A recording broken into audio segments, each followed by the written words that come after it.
Come, take a ride with me to paradise. Heaven's in your heart beating inside. You're alive, the great divine, older than time. You are loved, yes, you are loved, and the stars in our sky, billion-year-old lights light up the sky, and you can feel the universe through your heart, the divine design of you. The time has come for you to honor the miracle of you.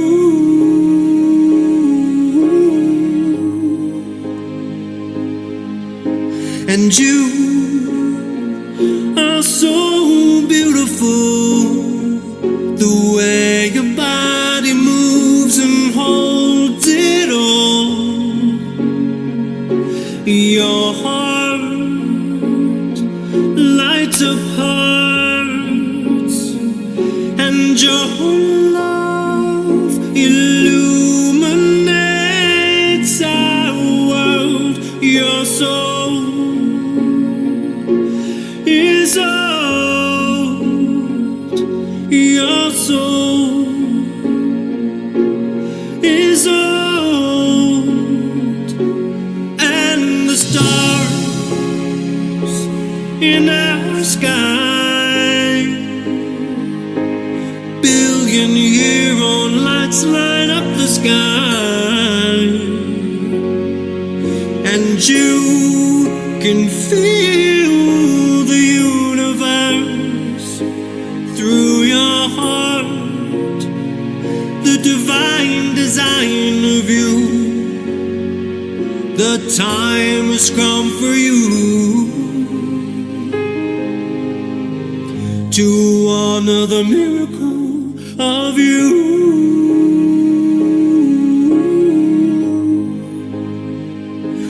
Oh, the road's been long, and the heart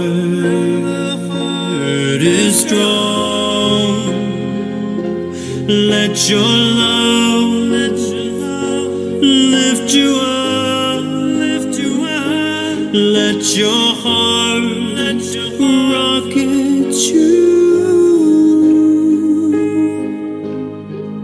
to honor the miracle of you.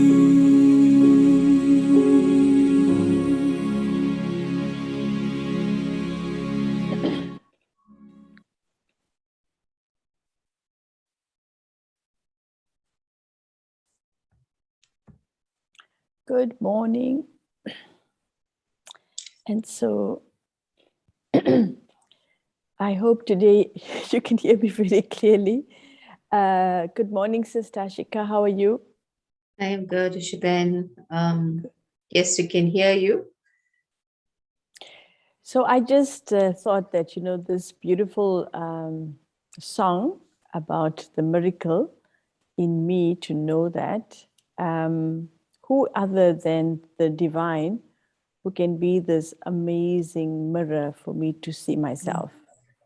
And I just thought it kind of brought a very beautiful feeling that to have the courage to constantly be that companion of the divine will really be that turning point in our life that we can see more and more who it is that we are, which is really what our journey is all about. Because if I want to return to that absolute state of peace, it's like I need to be me. And, then I'm at peace at that, what one would call ground zero, not too less or not too much, but just me, which is beautiful. Yep. So those are some of the feelings that were coming through as we were just silently reflecting. Oh, beautiful. I think just drawing into today, the virtue that we've associated with truth, it sort of ignites that enthusiasm, which is what we were exploring, that allows us to be able to express the truth. And it's just reflecting as I was listening to that as well, that, when we become attracted to something that draws our attention, it moves us into a space where we want to explore it more, and we would pay attention to it. We would find time for it. And that is what sort of builds this enthusiasm within the self, because we become a seeker of truth. And just to bring it to something that has been touching me lately is that in engaging with my niece, who's 14 years old now. But just watching the journey of someone coming into a space where they're exploring life differently, and watching what attracts this little one, and the amount of attention that is paid to certain things. But when we pay attention along with the one who's sharing with us, it sort of ignites a further enthusiasm.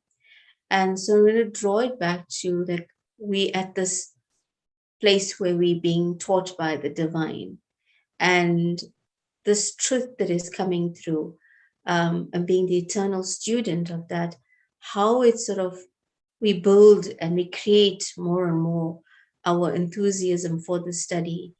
But what is that little spark that sort of ignites us to stay in the space constantly and be drawn to it?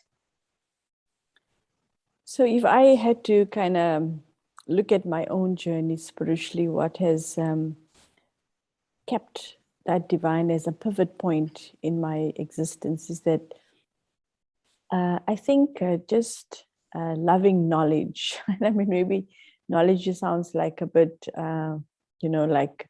heady, but it was really that idea of when we say understanding somebody, because another way of defining real love is to understand. And so for me, this connection with the truth, understanding, and it's actually love as well. It's not about just filling the head with information that makes me confident, but when I understand, I feel combined. There's a connection, there's a closeness. So the word enthusiasm is very much connected to that, because in the Greek language, theos means God, and entheos, which is where the word enthusiasm comes from, is to be connected and one with God. And so it's beautiful, when you think about your relationship with your teachers at school. For me, it was a very beautiful journey because there were some subjects I just was like, nobody could actually have anything to complain about. And yet my languages, it was connected to my reading. And so to cut the long story short, this teacher was completely aware of the fact what was the problem in a sense. And in those days, we didn't have things like social workers and stuff like that to support us if there was any problems that a child was having. But he would give me, every time it was holidays, books to read and inspire me to read a little bit more. And I think what was so amazing is that he held this image of what I can achieve. Mm. And it was so beautiful because when you think about it, that not like reprimanding, scolding or anything, but just throwing little stuffs in my way to give me some kind of indication or guidance, as to what will be useful and helpful. So when I think about the teacher, I actually think about a teacher is someone who can like lead you to your own potential. So they have to have an understanding of you as well. And so there's a connection and a love that goes in. So for me, this is really a celebration. When have a union with my teacher, it means that there's someone who understands my potential and is investing in my own growth. Knowledge itself is amplifying my understanding, so allowing me to be more connected. And so it brings in a deep sense of knowing. And when we know, we free ourselves from any fear or tension or any questions, the kind of confidence that comes into our lives to the fact that we know is really very beautiful. It's the most empowering thing we can do to anyone, is to put them into a state of knowing. So for me, just to know that I do have this wonderful connection with a source that is completely selfless, completely altruistic, and is open for me to explore so that I can get to the threshold of my own potential. And in Khalil Gibran's script, The Prophet, he describes the teacher in that way. He says, a teacher is one who lets you to the threshold of your own potential. And so that's like such a compassionate thing, such a merciful thing for anyone to be that in your life. So for me, obviously, exploring and knowing more has always been like a hobby.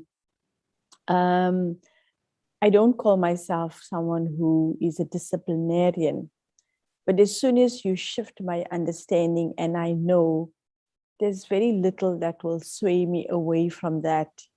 And that itself becomes something that then propels me to live a life in a certain way because I know. So this is, I think, a very essential element that I gain the gift of knowing, and that liberates me from any darkness and ignorance, and in a way eradicates fear in my life.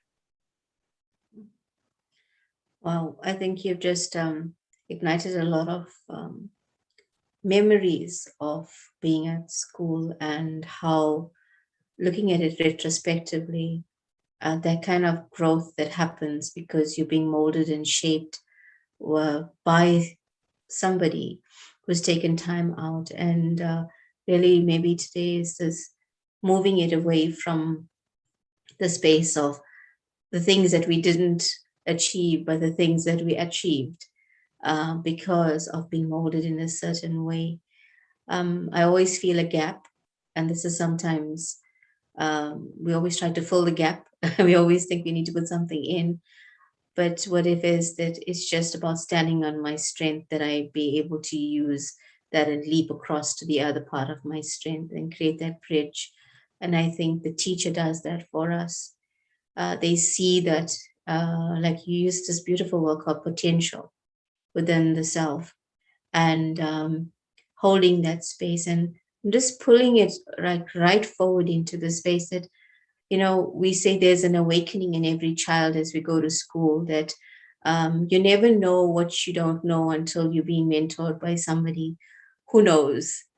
And this is a beautiful space to look at now, that if I've gone through everything on the physical realm and I'm still journeying on that space, but imagine the ultimate, who is the divine, who holds again this blueprint. And I think the word was created very beautifully, that basically my whole original self, that I take this tuition from the ultimate teacher.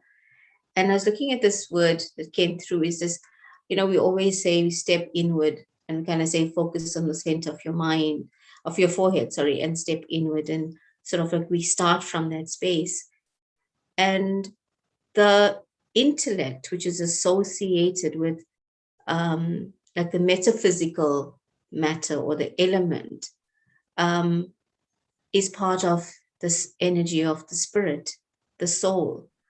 And we always connecting with that because we're thinking continuously. Like as I'm speaking, these words are going into your mind and you're all filtering it, but we're filtering it through that intellect. And how we each filter it is based on our experiences.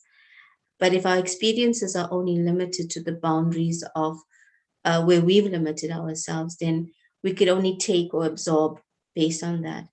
But the bigger picture view is that when we elevate our attention and use this as the heart, and connect with the divine, then the heart of the physical body is one, but the heart of the soul is the intellect. And it's such a different space because people always associate, we associate the heart of the being locked within the body. But if you can explore with us the heart of the soul being that intellect. Well, that's why I connected it to the word love, because, we also, we have our own ways of making love connect, be in the heart. But, when I say to somebody, have a heart, I'm saying to you, go deeper and bring in the reason and be a bit more beyond the normal, and reach out to that part which matters. And you can only reach out when there is the clarity of understanding. What's happening in our world today is where there's conflict and breakages in relationships, marriages, or whatever. The word is misunderstanding. And these little misunderstandings that creates these then walls, and people then just are happy to go and pay a lawyer and attorneys thousands of dollars and rands to actually create some settlement, when actually you can sit together and understand, and it can change everything. So for me, the intellect really is that element which I nurture, and I choose what I put in it. I'm going to use a little image of it being like a child. And a child, when it starts off, is like a blank slate completely. And everything that we expose it to, it absorbs it. And as it accumulates all of those things up to the age of 7, it just stores and stores and stores and stores. And then after that, at the age of 8, it starts to just repeat. And that's actually how the formation of a child is actually happening. So our intellect is also that filter which is always present. And it's actually starts off with just being blank. And we, through our senses, we see, we hear, and we absorb different things. And then we take it in and we create a deduction. So if somebody gives me a present, that means they like me, because see, I'm feeling good and they're smiling. And so we kind of create all these different things. So we understand based on the things that we see. But sometimes we also know that for a child, they see something physically, but they feel. And this intellect also has another way of absorbing, where it actually picks up that other energy. And this energy is really something that will, as we grow up later, make us unconsciously do things that we don't know.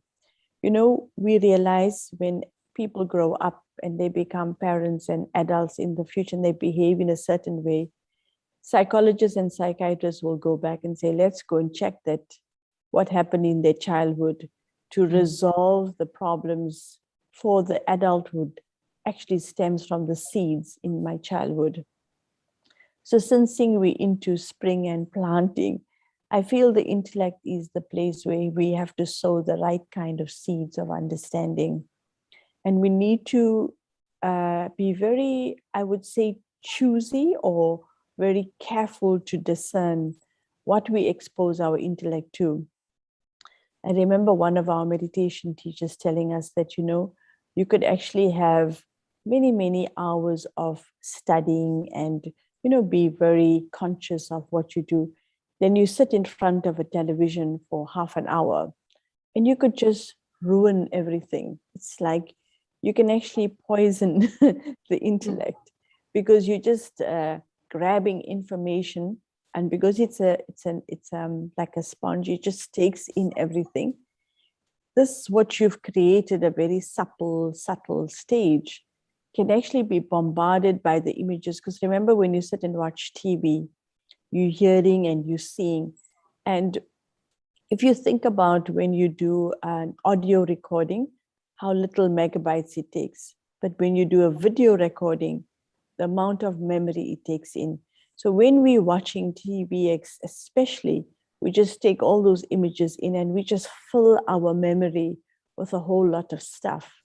And remember, in the intellect, there is an aspect of memory. This is not long-term memory, but it is a memory that actually helps us to make decisions. It's its own mechanism.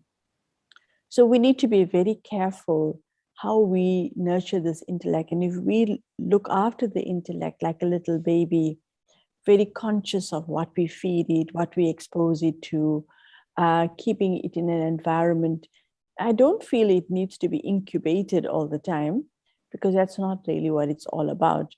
But to just be very mindful of what it is that we put into or expose the intellect to. And if we just look after the intellect, we'll be amazed at what actually comes out. So I'm going to just give you an experiment to do. If you take a period of 3 days where you choose very consciously not to get into all these little exposures of like watching things that are negative or violent, or even, you know, just exposing yourself to people and things that constantly complain. And so like a little detox from things that can get absorbed into the intellect, and then it can actually affect it. So when you do that, it's a kind of a silence that you observe by making sure that the senses are not going into a space that is creating disturbance. And we have a choice. So when I'm looking, if I'm looking with my mind's eye, I will look at the soul.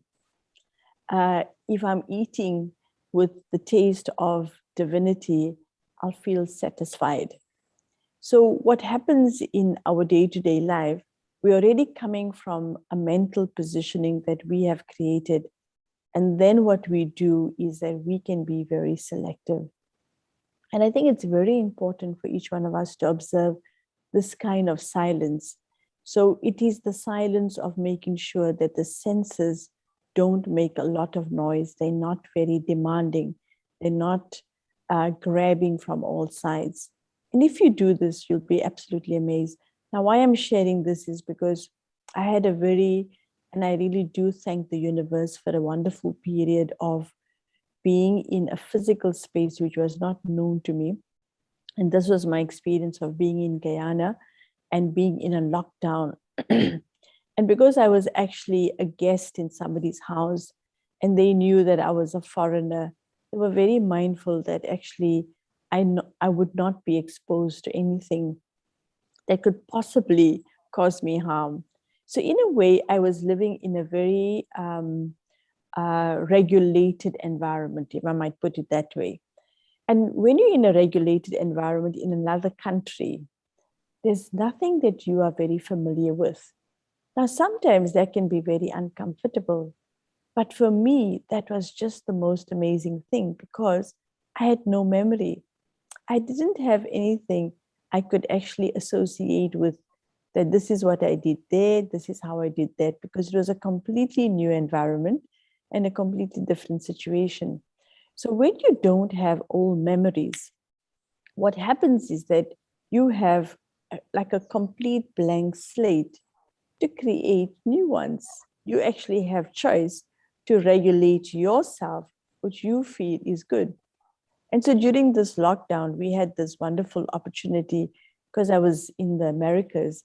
The programs that were run through our New York office were phenomenal. And so we now had a new timetable, which was completely extraordinary from anything that ever used to happen in the past. I mean, in a completely new environment. So I didn't have anything tugging at me, nothing telling me, do this there, do that there, because there was no association of anything external because of the new environment I was in. And I promise you, it was such a blessing because I never had to restrain myself. I never had to say, no, no, no, don't do that. I never really even had an option of choice. There was just these other things that were exposed to. And so as I just occupied myself or utilized what was available to me, I found I had a chance to do things that otherwise I would have had to constantly have to decide and to sort of, like, you know, how you had to volley the balls and see which ones you're going to catch and which one you're going to drop. Mm-hmm. And so I feel it's nice for us to do something we don't normally do so that the habits don't go into memory mode. Mm-hmm. And by just doing that, you're actually giving yourself a rebooting experience for the intellect. And then you start creating new ideas, new attitudes, new ways of doing. And if you do it for the period of time, like, for example, we took on the idea of 21 days. And again, there was thought put into it because they say you can create new habits in 21 days if you do it constantly and regularly. And so in many ways, we are in charge of how we want ourselves to end up in. We are the architects of our destiny. So if I have an image of what I want for myself, I can give the intellect the understanding and the attitudes connected to that.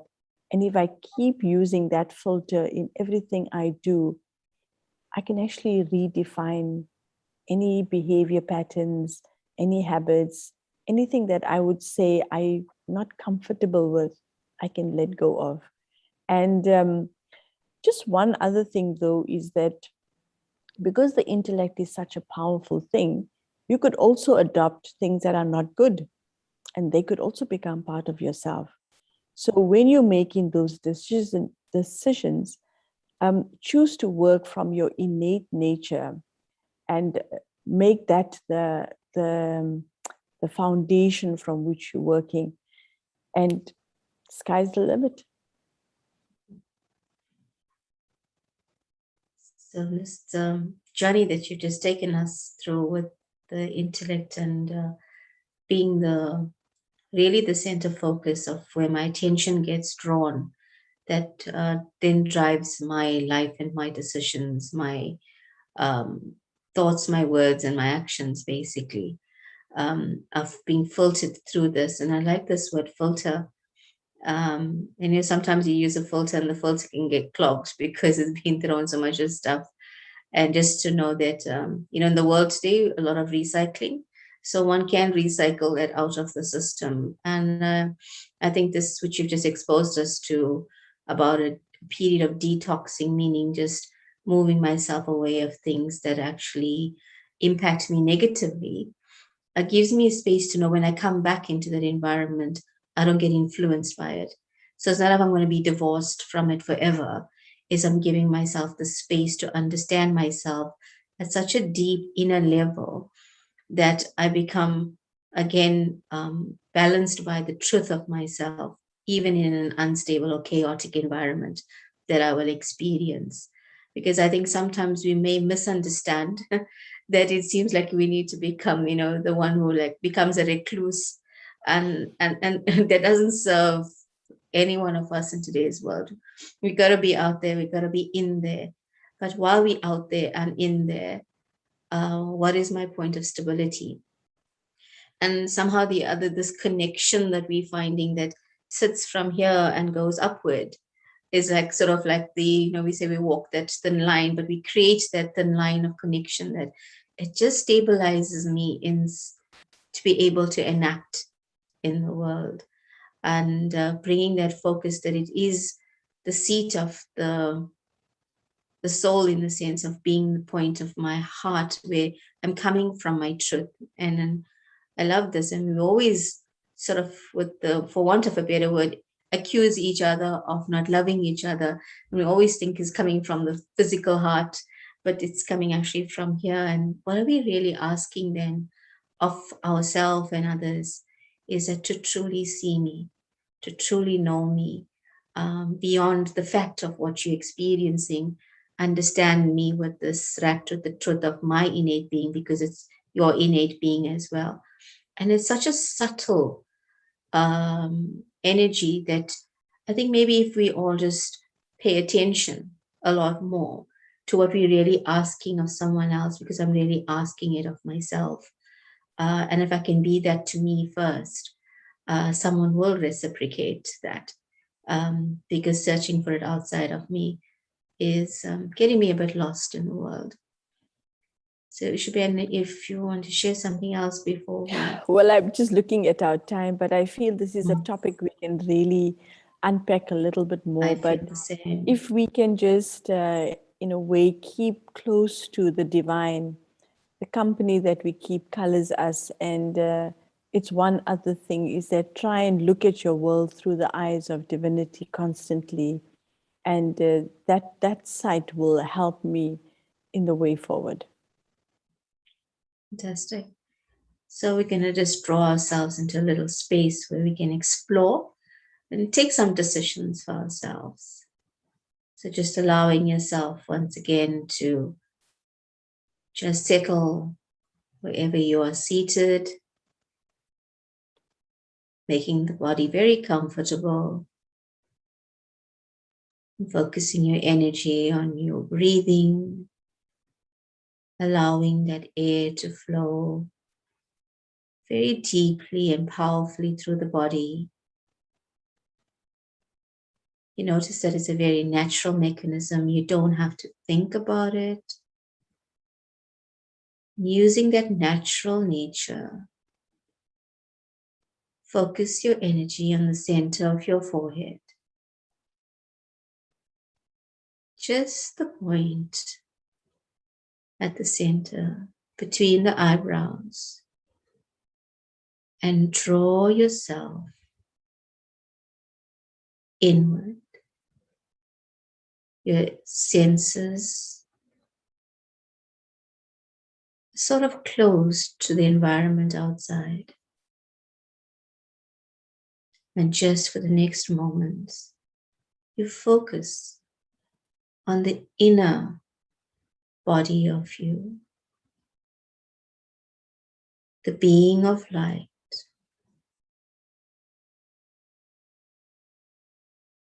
And your attention fully settled here, you draw yourself as this point of light upward, being pulled into a beautiful space where you reconnect with your divine teacher. And just a reminder that you have registered as an eternal student, and every moment, every day, every second, you are in the eternal guidance of the one who is your eternal teacher.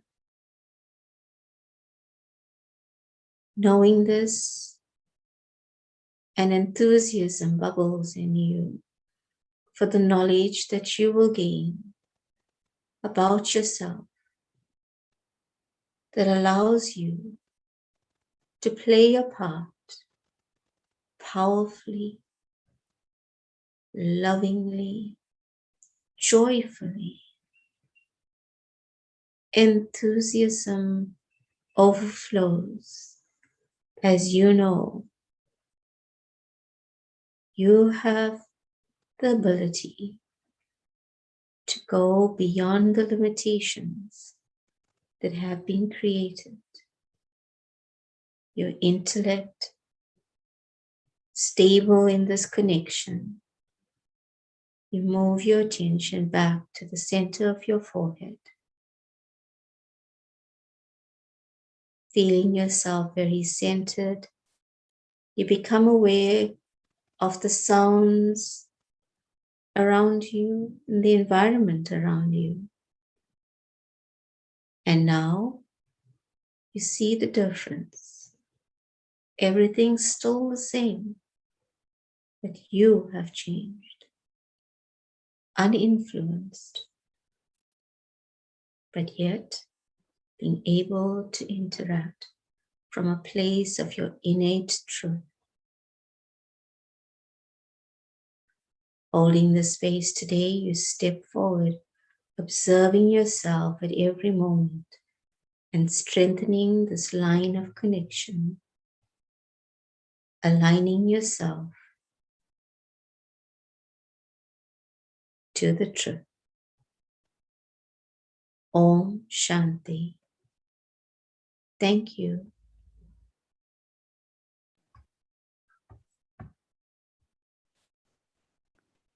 Truth is enthusiasm. Today, I acknowledge that truth is an integral part of my being. We walk together hand in hand as one. This enthusiasm gives me the power to know and be. I know that I am a living being free from the body.